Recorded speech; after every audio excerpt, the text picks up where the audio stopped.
반갑습니다. 부활절 예배에 같이 드리도록 하겠습니다. 하나님 말씀은 누가복음 24장 44절로 49절 같이 읽도록 하겠습니다. 하나님 말씀은 누가복음입니다.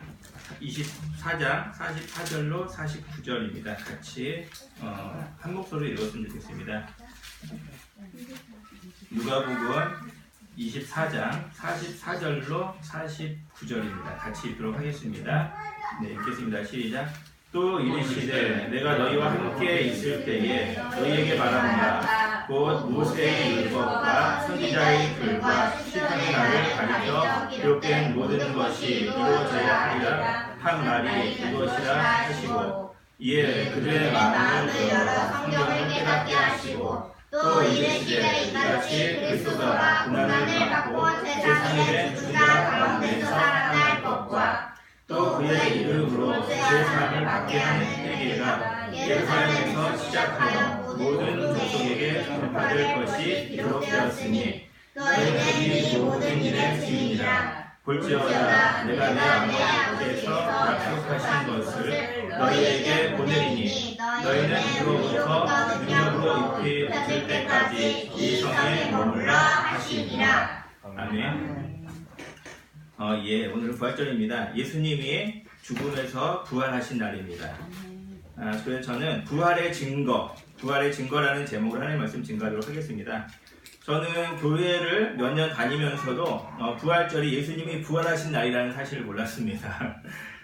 진짜로 죽었던 사람이 살아났다고 이 교회 다니는 사람들이 믿는다는 걸 몰랐습니다. 솔직히 그냥 부활절이란 말이 들어서 그냥 그럴 수도 혹시나 그런 건가 라는 생각은 했었는데, 정말로 죽은 사람이 살아났다고 믿는다는 걸 몰랐어요. 제가 믿지 않았기 때문에. 그리고 또 그런 걸 믿으라고 하는지조차 몰랐습니다. 저 같은 분이 없으리라는 보장은 없을 것 같습니다. 그래서 예수님이 부활하셨다는 사실이 믿어지지 않는데, 다들 믿으니까 믿는 척 하거나 아니면은 그냥 복잡하니까 그냥 넘어가자라는 식으로 생각하는 분이 있을지도 모르겠습니다. 그래서 오늘은 이 부활의 증거에 대해서 생각해보고 이것이 정말 믿을 만한 것인가 그 부분을 좀 짚고 넘어갔으면 좋겠습니다. 그래서 부활의 증거는 무엇인가를 좀 세 가지로 나눠서 살펴보고자 합니다.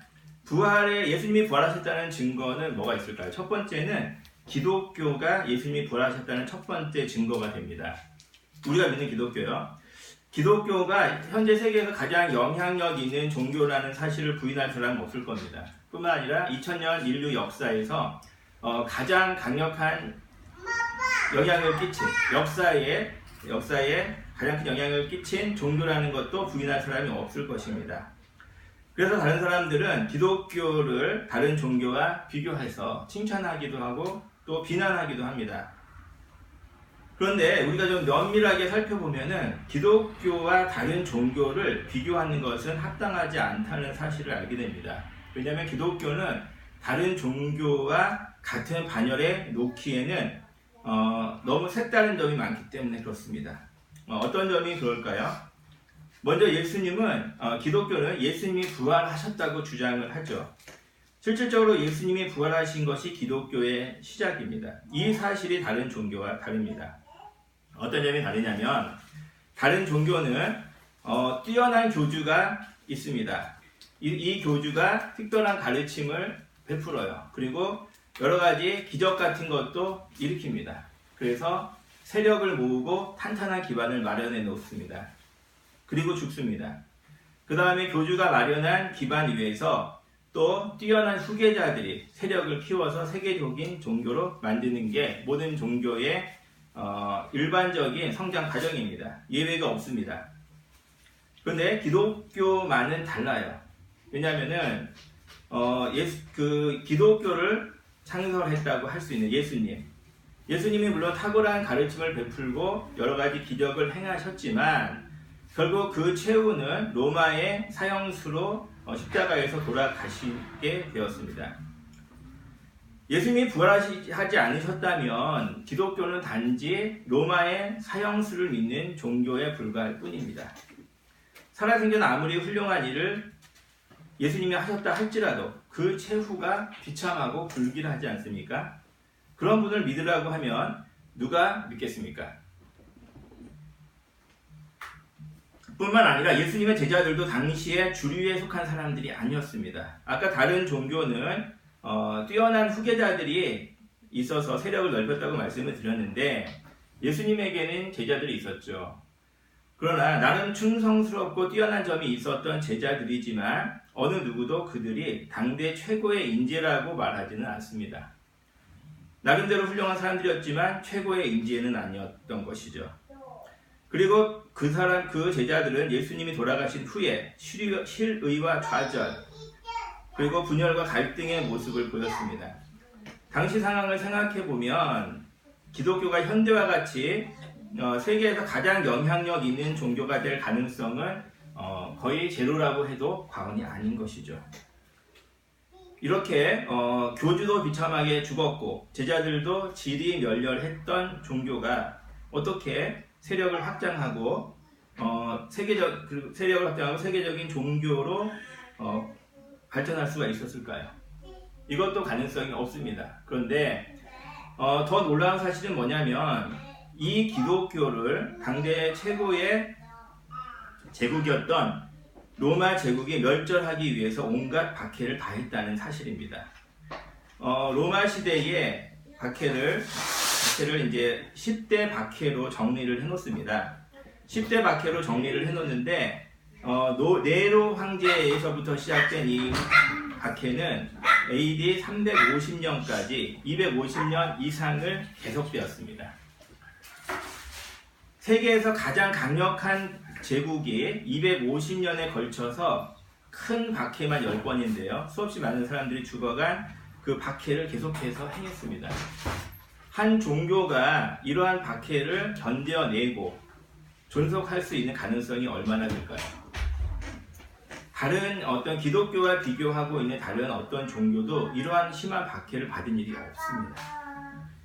우리가 이제 영화 같은 데서 보면 알 수 있듯이 이 콜로세움에 이 기독교인들을 잡아놓고 맹수를 풀어나와서 잡아먹는 일을 했다고 해요. 이게 상상도지만 실제 있었던 일입니다. 그런 얘기가 전해져요. 어떤 아이가 같이 엄마하고 같이 콜로세움에 잡혀갔습니다. 아이가 무서워서 엄마한테 엄마 무서워요 라고 얘기를 했어요. 그때 어머니가 그 아이를 안고 얘기합니다. 아이야, 고통은 잠깐이지만 우리에게는 영원한 부활이 있다. 이렇게 얘기를 하셨습니다.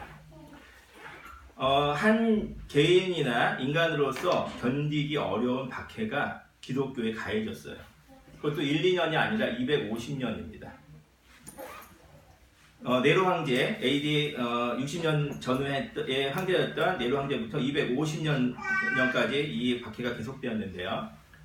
이러한 박해를 견딘 종교가 이 세상에 없습니다. 지금 로마 제국은 지금의 미국과 중국과 러시아를 합친 것보다 더 강한 제국이에요. 조금만 생각을 해본다면은 한 종교가 이런 제국과 맞선다는 것은 있을 수 없는 일이라는 걸 여러분 아실 거예요. 그런데 기독교는 이 로마 제국을 굴복시켰습니다. 그래서 시오노 나나미는 로마인 이야기 12권인데요. 기독교의 승리라고 이름을 붙였어요. 로마에 대해서 쓰면서. 많은 시오노 나나미의 팬들이 항의를 했다고 합니다. 왜냐하면 그 사람들 다 무신론자니까. 시오노 나나미도 다 무신론자예요. 왜 기독교를 이렇게 띄워주느냐 이렇게 항의를 했어요. 시오노 나나미가 대답했습니다. 나는 로마를 하지만 내가 사랑하는 로마가 기독교에 굴복했다는 건 사실이다. 이렇게 적었어요. 무신론자였지만 기독교가 로마 제국을 이겼다는 것을 인정하지 않을 수 없다는 거죠. 이거는 있을 수 없는 일이라고 저는 생각을 해요. 만약에 예수님이 부활하시지 않았다면 어떻게 이런 일이 일어날 수가 있을까요? 한 가지 가능성은 있어요. 뭐냐면 예수님이 돌아가셨지만 제자들이 모의를 하는 거죠. 우리 예수님 죽으셨지만 부활하셨다고 우리 거짓말 하자. 그리고 이 기독교를 살려보자. 이렇게 할 수는 있어요. 그러나 그렇게 거짓 모의로 시작된 종교가 세계적인 종교가 될 수 있을까요? 어렵죠? 아브라함 링컨은 이렇게 얘기했습니다. 소수의 사람들을 오래 속일 수 있다. 그리고 다수의 사람을 잠깐 속일 수 있다. 그러나 많은 사람을 오랫동안 속이는 건 불가능하다. 이렇게 얘기를 했습니다. 기독교가 거짓에서 시작된 종교라면 어떻게 2000년 이상의 많은 사람들을 속일 수가 있었을까요? 합리적으로 생각해 봤을 때 기독교가 다른 종교와 같은 반열에 놓여지는 것은 합당치가 않아요. 어떤 종교도 시작이 이렇게 비참한 바닥에서 시작한 종교가 없습니다. 그리고 이렇게 오랜 시간 동안 박해를 받은 종교도 없었습니다. 요한계시록에 나와 있는 그 미래의 종말에 대한 많은 예언들은 사실은 다가올 로마 제국의 박해를 염두에 두었다고 우리가 1차적으로 생각을 해야 돼요. 정말 그 초창기 교회 우리 기독교인들이 받았던 박해는 인류 역사상 잊지 않았고 앞으로도 잊기 힘들 정도의 강력한 박해였다는 사실을 우리는 기억해야 돼요. 그런데 그러한 박해를 뚫고 기독교는 현재의 기독교가 되었어요. 그래서 우리는 앞으로 다가올 고난에 대해서도 두려워할 필요가 없습니다. 이미 우리는 승리를 경험했기 때문이에요. 기독교는 단순히 어떤 한 인간의 의지나 아니면 강한 확신으로 존속되어져 온 종교가 아니에요. 여기는 하나님의 특별한 은혜와 은총이 있는 종교입니다. 그리고 하나님께서 특별히 이 기독교라는 종교를 붙들고 계셨기 때문에 결코 어떤 세상의 권세도 이 기독교를 무너뜨리지 못했다는 사실을 우리는 알아야 됩니다. 그래서 예수님이 부활하셨다는 가장 강력한 첫 번째 증거는 기독교 자체입니다. 예수님이 부활하셨지 않았다면 우리는 이 기독교가 존속되고 지금처럼 세계적인 종교가 될 수 있으리라고 상상할 수 없기 때문입니다. 두 번째, 예수님이 부활하셨다는 증거는 성경입니다. 예수님의 부활의 증거는 갑자기 일어난 사건이 아니라 성경에 미리 예언된 사건이기 때문에 그렇습니다. 44절 우리 한번 읽어보겠습니다. 오늘 본문 누가복음 24장 44절입니다. 같이 읽겠습니다. 시작. 또 이르시되 내가 너희와 함께 있을 때에 너희에게 말한 바 곧 모세의 율법과 선지자의 글과 시편에 나를 가리켜 기록된 모든 것이 이루어져야 한다 하는 말이 무엇이라 하시고. 네. 부활에 관한 예언은 구약 시대의 족장 시대, 아브라함 시대부터 있었던 것입니다. 아브라함이 이삭을 번제로 드릴 때 하나님의 능히 이삭을 죽은 자 가운데서 다시 살리실 줄로 생각한지라라고 기록되어 있죠. 구약 시대의 성경에는 죽음에 대해서 열조와 함께 잔다 이렇게 표현했습니다. 성경의 독특한 표현이죠. 죽음을 잔다라고 표현합니다. 이것은 다시 깨어날 것을 암시하는 부활신앙을 내포한 단어입니다. 이사야 선지자는 주의 죽은 자들은 살아나고 그들의 시체는 일어나리이다. 무덤에 누운 자들아 너희는 깨어 노래하라. 주의 이슬은 빛난 이슬이니 땅에 죽은 자들을 내어 놓으리라 라고 이사야 26장 19절에 말씀하고 있습니다. 뿐만 아니라 성경은 육체의 부활에 대해서 여러 가지 충분한 증거와 사례들을 기록하고 있습니다. 그래서 기독교 신앙에 있어서 부활은 어떤 우연적인 하나의 이벤트가 아니라 수천 년 전부터 예언되어져 온 사실이라는 것을 알 수가 있습니다. 단순히 예언만 했다면 어쩌다가 맞은 것일 수도 있죠. 찍는다고 표현하죠. 그래서 맞을 수도 있죠. 그러나 우리 성경에서 말하는 부활은 단순히 죽었던 사람이 살아날 것이라는 한 가지 사건을 얘기하는 게 아닙니다. 단순히 죽었던 사람이 살아날 수도 있다라는 예언이 아니라 부활이 있어야 하는 필연적인 이유를 성경은 설명해 주는 것이죠. 로마서 6장 5절에 보면 이렇게 얘기하고 있습니다. 만일 우리가 그의 죽으심과 같은 모양으로 연합한 자가 되었으면 또한 그의 부활과 같은 모양으로 연합한 자도 되리라 라고 말씀하고 있습니다. 예수님은 자신이 고난을 받고 죽으시고 부활하셔야 한다는 점을 우리에게 제자들에게 설명하셨습니다. 오늘 44절 말씀에도 예수님이 제자들에게 설득한 게 뭐냐면 예수님의 부활은 어쩌다가 일어난 사건이 아니라 아니면 예수님이 놀라운 능력으로 죽음을 이겼다는 것이 아니라 어떤 하나님의 섭리와 계획 가운데에서 필연적으로 일어나야 할 일이라는 걸 말씀하신 것이죠. 성경은 창세기에서부터 우리의 죄의 문제에 대해서 말씀하시면서 이 죄의 문제의 해결을 예수님께 맡기고 있어요. 그 죄의 문제가 해결되었다는 결국 결과적인 사건이 예수님의 부활이지 않습니까? 예수님이 우리의 죄를 대신해서 다 감당하시고 부활하셔야지만 그 모든 죄의 대가를 치르신 일이 완성이 됐다고 볼 수가 있는 거죠. 죄의 대가를 치르는 일이 끝났음, 다 이루어졌음, 다 대가를 치루었다고 하는 그 종지부를 부활이 찍고 있다는 점이에요. 그래서 부활이라는 것은 단순히 하나의 놀라운 사건, 놀라운 기적이 아니라 성경에서 말씀하는 모든 가르침이 옳고 그리고 믿을 만한 사실이라는 점을 알려주는 종지부를 찍는 마침표라고 볼 수가 있습니다. 우리는 그래서 부활 사건을 예수님의 능력이 엄청 세다라는 점으로만 이해해서는 안 돼요. 이것은 성경이 믿을 만한 점이라는 것을 증거하는 일로서 알아야만 합니다. 그래서 예수님께서 제자들에게 그 사실을 알려주신 거예요. 엠마오로 가는 들줄 제자에게 예수님이 무엇을 하셨습니까? 부활하셔서 성경의 체계를 말씀하고 이 성경이 이 부활을 체계적으로 설명하고 있다는 걸 말씀하고 계신 것이죠.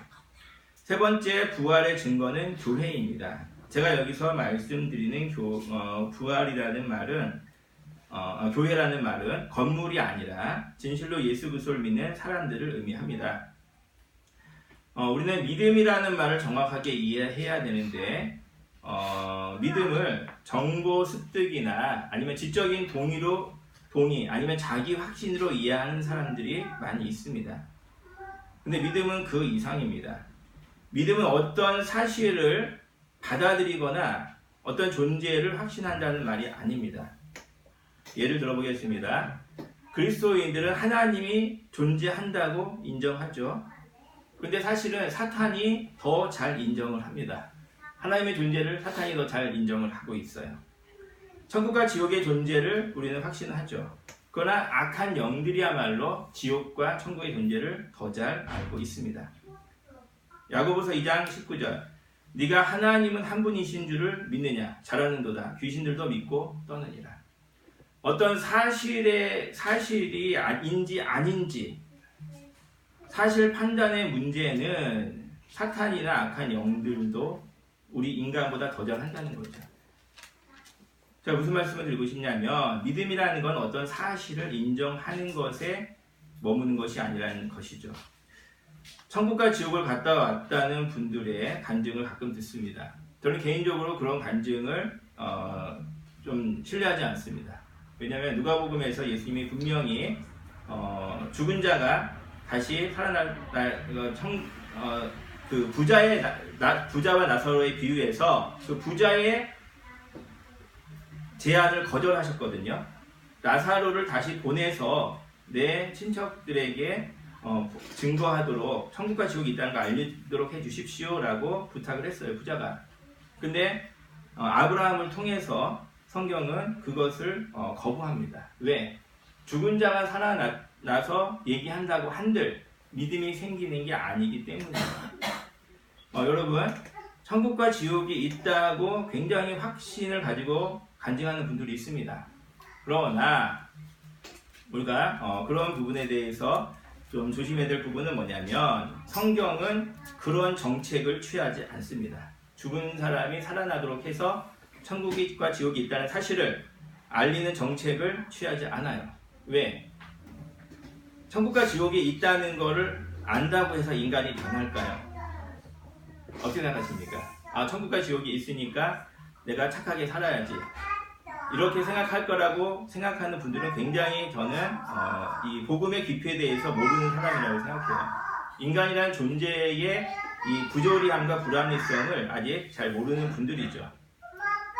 하나님이 하늘에 나타나서 내가 하나님이다, 니네가 안 믿으면 다 지옥 간다, 이렇게 말씀을 하시면 다 하나님을 믿을까요? 한 3일 정도 착하게 살 거예요, 사람들이. 그러나 3일 지나면 슬금슬금 보이지 않는 곳에서 나쁜 짓을 하는 사람이 있을 겁니다. 한 일주일 정도 술을 안 마실 수 있겠죠. 그러나 술 좋아하는 사람 술 먹기 시작할 거예요. 조금 지나면 하나님한테 삿대질 하는 사람도 나옵니다. 하나님이 뭔데 내가 술 못 먹게 하고 나를 협박해, 이런 사람 나오지 않을까요? 저는 분명히 나올 거라고 생각해요. 하나님 위신만 떨어집니다. 인간이라는 존재의 이 사고 방법, 생각이 어떻게 흘러가는지에 대해서 너무나 무지한 사람들의 희망사항일 뿐이죠.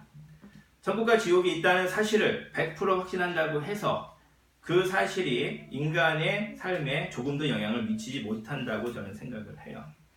믿음은 단순히 사실을 아는 것, 그것이 아니기 때문입니다. 믿음은 인격적인 만남입니다. 머리뿐만 아니라 가슴까지 심겨진 감사와 감격이죠. 이 인격적인 만남으로서의 믿음을 어떻게 갖게 되는지 성경은 명백하게 가르칩니다.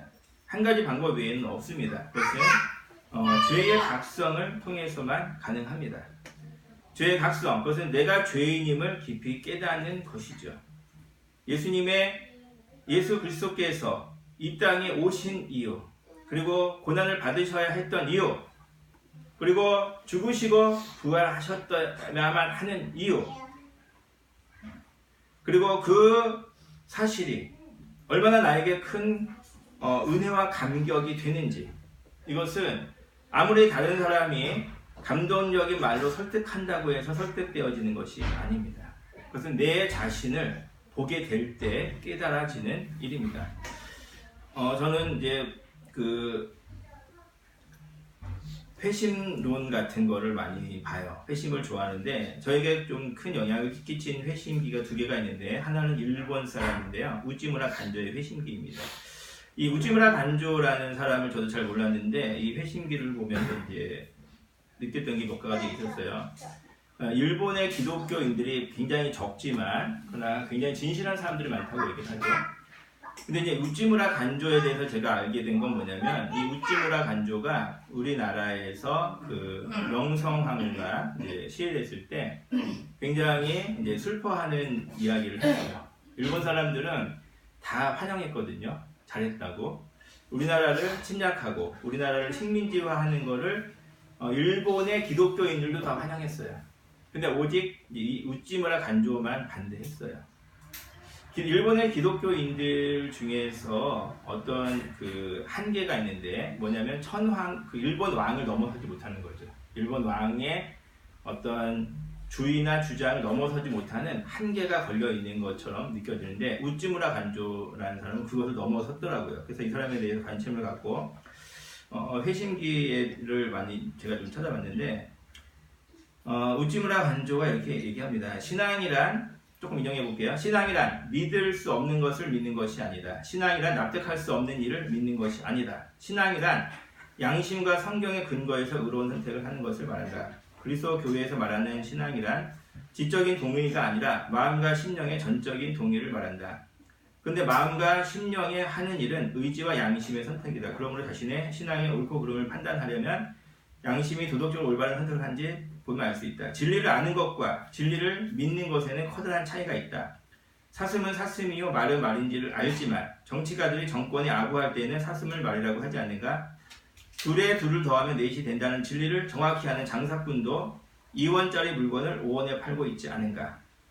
아무리 부도덕하고 부절제한 목사라도 성경에 기록된 진리대로 순종하는 사람만이 최후의 승자가 될 수 있다고 설교를 하지만 과연 몇 명의 목사들 자신이 설교한 진리를 믿으면서 그대로 살아가는가? 우리가 아는 것과 믿는 것의 차이에 대해서 알아야 되는데, 어떤 사실을 아는 것과 내가 그것을 전인격적으로 믿고 있는 것과는 다르다고 얘기를 하고 있죠. 우찌무라 간조뿐만 아니라 조나단 에드워드의 회심론에서도 많은 깨달음을 얻었는데, 조나단 에드워드 조나단 에드워드는 이 회심에 대해서 굉장히 깊이 고민했던 사람이었는데 조나단 에드워드의 회심은 두 번 정도 자기가 각성을 했다고 얘기합니다. 잠깐만 읽어드릴게요. 나는 어린 시절부터 영혼과 그 활동에 관해 관심이 많았다. 그러나 두 번의 각성의 시기도 더 크게 변화되는 새로운 경험을 했던 적은 없었다. 첫 번째는 아직 대학에 입학하기 전인 소년 시절에 아버지의 교인들과 함께 각성하는 체험이었다. 나는 이때 매우 감격하여 여러 달 동안 신앙과 내 영혼의 구원 문제에 관해 생각했다. 이런 첫 번째 그 단증이고요. 이제 두 번째는 이제 다시 이제 타락해서 이제 과거의 삶으로 돌아갔었다는 거. 두 번째 간증에 대해서만 조금 말씀드리고 싶은데, 그때부터 나는 그리스도에 대한 새로운 이해와 속죄의 사역과 그에 의한 구원의 은혜에 대해서 알게 되었다. 항상 내적인 달콤함이 마음속으로 스며들어와서 내 마음은 그것들의 아름다움에 관한 찬양으로 이끌려갔다. 이제 나의 이성은 온통 완전히 그리스도께 사로잡혀 주님에 대한 묵상과 말씀을 읽는 데 시간을 다 보냈다. 그의 아름다움, 인성의 아름다움과 완전함, 그분에 있는 자유를 주시는 사랑스러운 은혜로 충만하게 되었다. 이렇게 예수 그리스도에 관한 강력한 은혜에 사로잡혔다고 조나단 에드워드가 얘기를 합니다. 부활의 증거는 우리 자신들인데, 우리 자신은 예수 그리스도께서 이 땅에 우리의 죄를 대속하기 위해서 오셨고, 그리고 그 죄를 고난과 죽으심으로 대신하시고 부활로서 완성하셨다는 사실을 우리는 믿는 사람들이죠. 내 자신이 죄인이라는 사실을 깨달음으로써 우리는 그리스도를 만날 수 있다고 성경은 이야기합니다. 죄의 각성은 무엇보다도 우리 자신을 보도로 이끕니다. 로마서 2장 1절, 그러므로 남을 판단하는 사람아, 누구를 막론하고 네가 핑계하지 못할 것은 남을 판단하는 것으로 네가 너를 정죄함이니 판단하는 네가 같은 일을 행함이니라. 회심을 한 사람들의 많은 체험을 살펴볼 때 제가 내린 결론은 뭐냐면, 결국 가장 어려운 것은 내가 죄인임을 깨닫는 것이 가장 어려운 것이 아닌가 생각합니다. 내가 내 자신을 보는 것을 말합니다. 이것을 자기 성찰 능력이라고 합니다. 하버드 대학교의 발달 심리학자 로버트 키건이라는 분은 사람의 그 정신의 발달 과정을 얘기했는데요. 처음에는 다른 사람과 어울리는 단계라고 합니다. 다른 사람이 하는 걸 보고 자기도 따라하는 단계. 두 번째는 자기 주관을 갖는 단계라고 합니다. 자기 주관을 가지고 자기 생각대로 살아가는 단계. 세 번째는 가장 갖기 어려운 단계인데, 자기 생각을 가지고 있으면서도 다른 사람의 생각을 이해할 수 있는 단계, 자기 번역적 단계라고 표현을 하는데요. 다른 말로 하면 이것을 자기 객관성이 생긴 단계라고 표현합니다. 이 얘기를 보면서 제가 느끼게 된 건 뭐냐면, 로마서 2장 1절에서 말하는 자기 성찰의 능력이 바로 이 사람들이 말하는 단계가 아닌가 생각합니다. 일반 학자들이 말하는 인간 정신의 최고 단계, 이것이 우리가 죄의 각성이라고 말하는 단계와 비슷한 것 같아요. 우리 자신을 보게 되는 것이죠. 인간 세상의 문제는 어디에서 발생하냐면, 다른 사람의 문제는 우리가 너무나 잘 알지만 다른 사람의 문제를 보는 눈으로 내 자신을 보지 못한다는 데 있습니다. 다른 사람의 삶에 있어서의 문제, 생각에 있어서의 문제, 그리고 그 행함의 모순점에 대해서 우리는 너무나 잘 알죠. 그러나 그 시각이 자기 자신에 대해서는 멀어 있다는 것이 우리 모든 사람들의 문제인 것입니다. 죄의 각성이라는 것은 이것을 보게 하는 것이라고 성경은 이야기합니다. 그때 이 자기 자신을 보는 눈이 열리는 것이 볼릴 때 우리가 죄인임을 알게 되는 것이죠.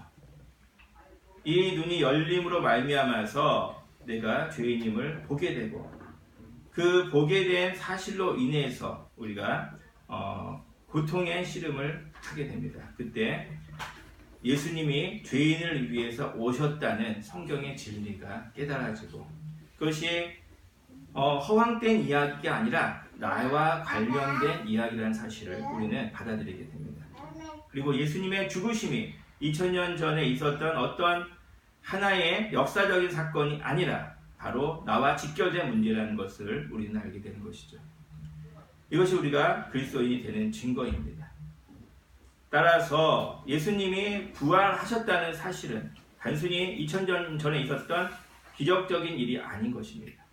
성경에서 말하는 우리에게 죄 사함을 주시겠다고 하신 그 예수 그리스도의 사역이 나에게 적용되고 내가 믿는 예수 그리스도께서 궁극적으로 나를 구원하실 것이라는 사실을 우리가 확신할 수 있게 해주는 사건인 것이죠.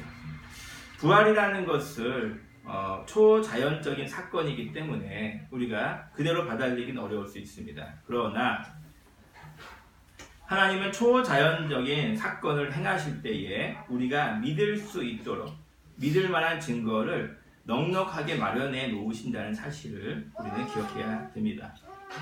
도마는 믿음이 없다고 예수님께 책망을 받았어요.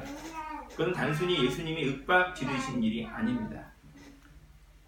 믿을 만한 증거가 너무나도 많이 있는데도 믿지 않았기 때문에 그 어리석음을 책망하신 것이죠. 저는 미국에 가보지 않았습니다. 그러나 미국이라는 나라가 존재한다는 것을 믿습니다. 미국 가보신 분 계신가요? 안 가보신 분들이 더 많으시죠? 자, 가봐야지만 믿겠다. 그러면은 여러분 어떻게 생각하십니까? 꿀밤 한 대 때려야죠. 예, 물론 안 가봤지만 미국이라는 나라가 존재한다는 증거가 너무나 많지 않습니까? 그렇죠?